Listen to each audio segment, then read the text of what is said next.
ने 2 लाख आज के दिन मुलाजमत मौजूद है डिजिटल यूथ हब पे।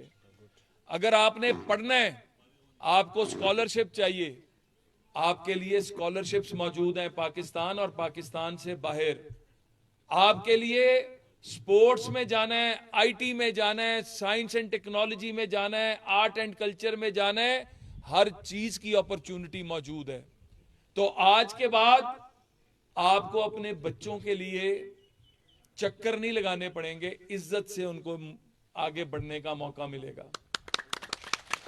लेकिन ये तब मुमकिन होगा जब आप सब, ये गजाला साहिबा को हमने यहां पे कोऑर्डिनेटर बनाया, यहां पे अभी वो नौजवान जो यूथ कोऑर्डिनेटर किधर थे, वो आप तो हैं, ये जो मरियम साहिबा के बनाए हुए कोऑर्डिनेटर किधर खड़ा है?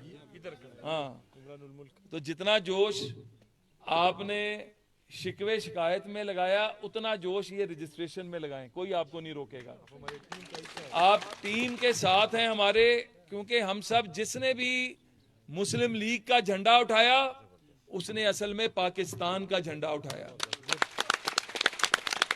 तो जातियात, ग्रुप बंदी, पाकिस्तान इस वक्त इसका मुतहम्मिल नहीं हो सकता। हमें मिलकर अपने बच्चों के मुस्तकबिल के लिए काम करना है। और मैं इसमें कोई शुबा नहीं है, इख्तियार वली, मैंने और उसने इकट्ठे यूथ विंग, जब हम छोटे होते थे, जब मेरे सर पे पूरे बाल होते थे, हम सब से चल रहे हैं। अमीर मुकाम साहब जब से पार्टी में आए, उनसे बड़ा किरदार, उनसे बड़ा पार्टी के लिए काम करने वाला शख्स मैंने नहीं देखा। तो हमें अपनी तवानाइयां एक दूसरे नहीं, अपने खित्ते की तरक्की पर लगानी है, हमें अपने खित्ते की खुशहाली पर लगानी है। मैं आपसे सिर्फ एक बात और कहूंगा, आज जो पाकिस्तान के हालात हुए हैं ना, आज हमारे दुश्मन ने हमें इंतशार फैला के हमें बांटने की कोशिश की, मजहब की बुनियाद पे, सुबाइयत की बुनियाद पे, जुबान की बुनियाद पे, लसानियत की बुनियाद पे। आज हमने जब उसका मुंह तोड़ जवाब दिया, फिर हम पर दहशत गर्दी मुसल्लत की गई। जब दहशत गर्दी से भी हमारी कौम का हौसला नहीं टूटा, तो फिर इंडिया ने खुलेआम धमकियां देनी शुरू कर दी। आज जब मुझे देखकर ये अफसोस होता है कि पाकिस्तान के खिलाफ एक मुल्क बकवास कर रहा है, और आपके ही मुल्क में कुछ लोग सिर्फ इसलिए कि उनका किबला और है, वो मुल्क की सलामती दांव पे लगाने को तैयार हैं। ये गद्दार हैं, इन गद्दारों का मुहासबा करना है, इन गद्दारों को भरपूर जवाब देना है। और इंडिया को तो जवाब हम पूरा देंगे। इंडिया ने कहा ना कि हम पाकिस्तान का पानी बंद कर देंगे। मैं हर जगह पे कहता हूं, ये हिंदू बनिया जब इसको सही पाकिस्तानी की ललकार जाएगी, इसने पानी बंद क्या करना है, इसकी अपनी धोती गीली हो जाएगी। और ये जो कहता है ना कि पानी मैं बंद बना दूंगा, शहबाज शरीफ ने अगले दिन खुल के कहा, सलामती कौंसिल की मीटिंग थी, उन्होंने कहा कि ये पाकिस्तान की रेड लाइन है, ये पानी, ये बैनुल अक़वामी मुआहदे हैं, उसी तरह के मुआहदे जिस तरह के कश्मीर पर हुए थे। कश्मीर के ऊपर सौदेबाजी हुई। आज इंडिया की इस गीदड़ भभकी का फायदा यह हुआ कि पहले तो अगर उसने कोशिश की, जो वो नहीं करेगा, अगर उसने बंद बनाने की कोशिश की, तो इंडिया में जहां पे भी बंद बनाने की कोशिश करेगा, उसको वहां घुस के मारेंगे, घुस के वो बंद तोड़ेंगे। और दूसरा, जो इसने बकवास की, आज हमें वो जो मुआहदा जबरदस्ती का पाकिस्तान पर मुसल्लत करने की कोशिश की गई थी कश्मीर के ऊपर, उस वक्त के वजीर आजम ने कहा था कि मैं वर्ल्ड कप से बड़ा वर्ल्ड कप जीत कर आ गया और कश्मीर इंडिया के हवाले कर दिया। आज पाकिस्तानी हुकूमत खुलकर कहती है कोई सौदेबाजी नहीं होगी, कश्मीर पाकिस्तान का है, था, रहेगा। कश्मीर के मुसलमानों के साथ हम खड़े होंगे।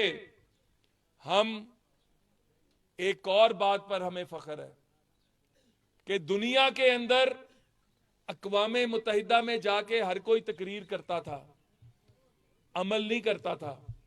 ये शहबाज शरीफ थे जिन्होंने जाके ना सिर्फ फलस्तीन का मसला उजागर किया, गजा के ऊपर पूरी दुनिया के मुसलमानों की नुमाइंदगी की। और जब वो नासूर इसराइल का वजीर आजम तकरीर करने आया तो पाकिस्तान ने पहली दफा बायकॉट करके दुनिया को पैगाम दिया।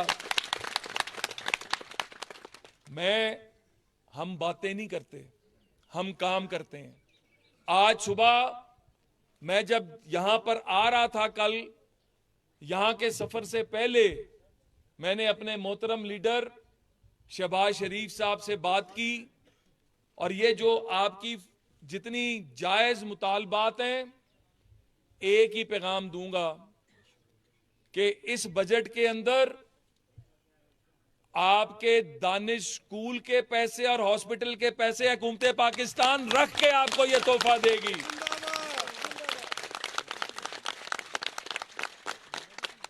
ये शहबाज शरीफ साहब ने जो वादा किया था, जो मोहब्बत नवाज शरीफ की इस खित्ते के साथ है, हम उसका पास करते हैं। यह आपका हक है। ये जो सड़कें टूटी फूटी नजर आती हैं, इंशाल्लाह, क्योंकि हमें इश्यूज बहुत हैं, आईएमएफ हम पर जिस तरह मुसल्लत की गई, वो 2016 में नवाज शरीफ साहब ने खैर बात कह दिया था, पाकिस्तान को आईएमएफ की गुलामी से निकाल दिया था। ये 2019 में दोबारा पाकिस्तान पर मुसल्लत की गई। पाकिस्तान की तबाही जो है, महंगाई इतनी कर दी गई कि महंगाई काबू में ना आई। ये अल्लाह के फजल से जब हम आए थे तो 38% थी महंगाई, आज हम 6% पे ले आए हैं। बिजली के बिल जो महंगे किए गए, आज हम बतदरीज उनमें कमी कर रहे हैं। आज जो दुनिया के सामने वाज़े मौक़िफ़ है पाकिस्तान का, वो हम रख रहे हैं। लेकिन आपके जिम्मे भी कुछ है। हम जो आपके मुतालबात हैं, जो पाकिस्तान की सरबुलंदी है, जो नौजवानों की तरक्की है, उस पर तो दिन रात काम कर रहे हैं। मैं रात 2:30 बजे, ये गवाएं सारे 2:30-3 बज गए हमें, और सुबह 10 बजे मैं यूनिवर्सिटी में था। मैं दिन रात जो है, मैंने पाकिस्तान के तमाम शहरों में जाना है। पाकिस्तान में नवाज शरीफ और शहबाज शरीफ का पैगाम लेके जाना है, जो पाकिस्तान के इस्तेहकाम का पैगाम है। लेकिन आपसे दरखास्त है, ये जितने लोग आप बैठे हैं ना, सिर्फ हिम्मत कर लें। देखें, और हिम्मत किस बात की करनी है? पाकिस्तान के ऊपर एक ऐसा फितना मुसल्लत किया गया जिसके बारे में हकीम सईद साहब, जो हमदर्द के सरबराह थे, जानते हैं ना उनको हम सब। हकीम सईद साहब ने 1995 में कहा कि यहूदी लॉबी ने इस खित्ते की तबाही के लिए, पाकिस्तान की कमजोरी के लिए यहां पर यहूदियों का एजेंट इमरान खान मुसल्लत कर दिया है। यहां पर ये हमने नहीं कहा, डॉक्टर इसरार साहब ने कहा। उन्होंने कहा 2002 में अपने खुतबे में कि न्यू वर्ल्ड ऑर्डर के तहत इस खित्ते की तबाही के लिए, और क्यों तबाही चाहिए? तबाही इसलिए चाहिए कि हमसे डरते हैं हिंदू यहूदी कि अगर पाकिस्तानी इकट्ठे हो गए और पाकिस्तान तरक्की कर गया तो इंशाअल्लाह ताला फलस्तीनियों को भी हक पाकिस्तान लेकर देगा। तो डॉक्टर इसरार ने कहा कि इस खित्ते में न्यू वर्ल्ड ऑर्डर के लिए, इस खित्ते की कमजोरी के लिए इमरान खान का इंतखाब कर लिया गया।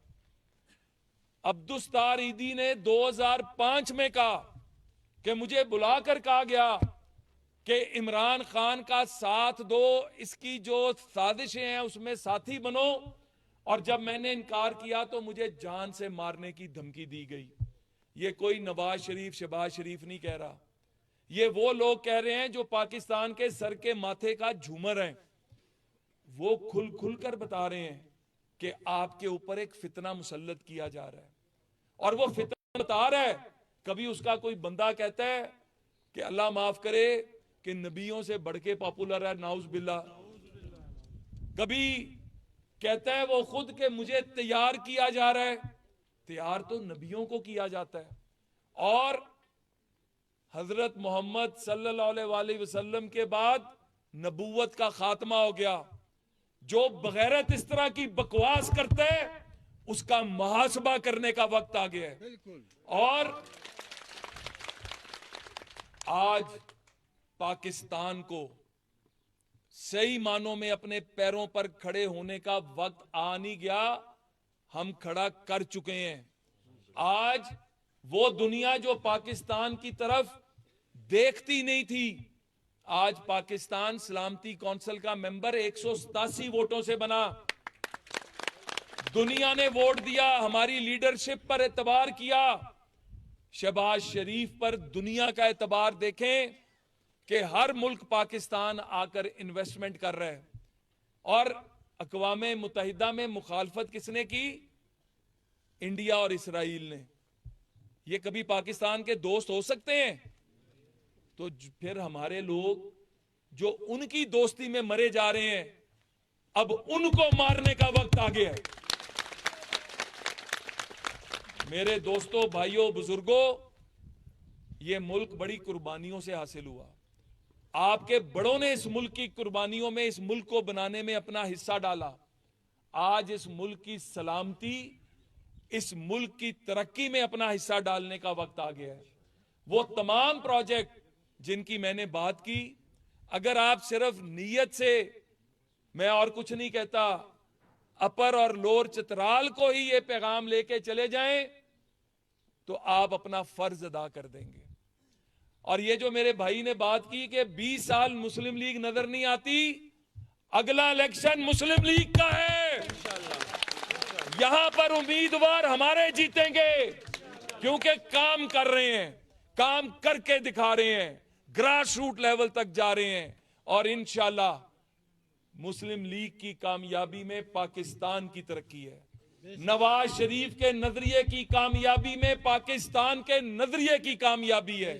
शहबाज शरीफ की फतह के अंदर मुस्लिम लीग की कामयाबी है। आज नवाज शरीफ की बेटी मरियम नवाज जिस तरह पंजाब का मॉडल दुनिया को दिखा रही है, हम तो काम करते हैं, हम काम करके दिखाते हैं। अगला काम अब आपने करना है। तैयार हैं? तैयार हैं? तो फिर नारा लगाएं, मियां नवाज शरीफ, मियां शहबाज शरीफ, पाकिस्तान, आप सब जिंदाबाद। चेयरमैन